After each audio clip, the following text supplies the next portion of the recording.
I was born and raised in Evansville, Indiana, a middle-sized town in southern Indiana that is home to many various people of diverse socioeconomic statuses. From an early age, my views and thoughts on norms of life were formed by my interactions with other kids and their families. While my parents were at work, my grandmother kept me, along with a few other kids that came from different backgrounds than I did. For at least 6 years, my views on society came from these interactions with these families. I thought it was normal to constantly interact with people who looked different than I did, whether it be different sex, gender, or race, and also people who lived in different parts of the city. I ultimately think that me having a lifestyle such as this when I was younger has helped me grow into an accepting adult who is aware of the differences in the world.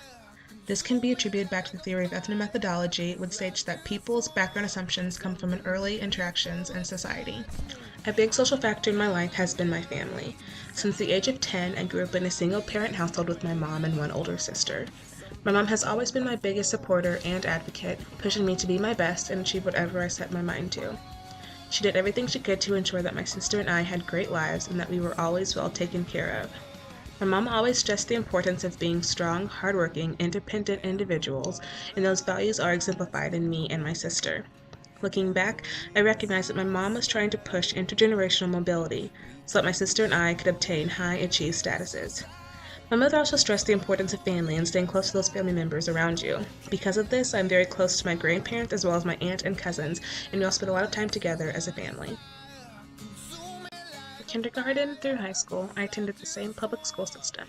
My elementary, middle, and high school pretty much pulled from the same neighborhood districts, so for a majority of my life I went to school with mostly white individuals who came from a middle-class socioeconomic status. I was placed in advanced classes from the beginning of elementary school, and again was only exposed to a limited variety of peers in my classes. My mother wanted me to be exposed to as much diversity as possible starting at a young age, so she encouraged me to get involved in as many things as possible. Throughout my life, I've been involved in Girl Scouts, church activities, dance, music, and several other extracurricular activities in school. Through these activities, I was able to be exposed to two other things that go hand in hand and have had some of the biggest social impacts on my life: music and friends. I've been involved in music since I was in 3rd grade. My mother initially wanted me to get involved in it because of the correlation music has to academic performance, but it quickly became my favorite thing to do.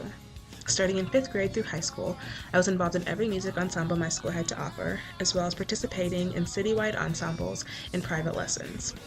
It is through music that I developed some of the characteristics I have today. Music taught me discipline, hard work, and goal setting through auditioning for various ensembles and competing in regional competitions.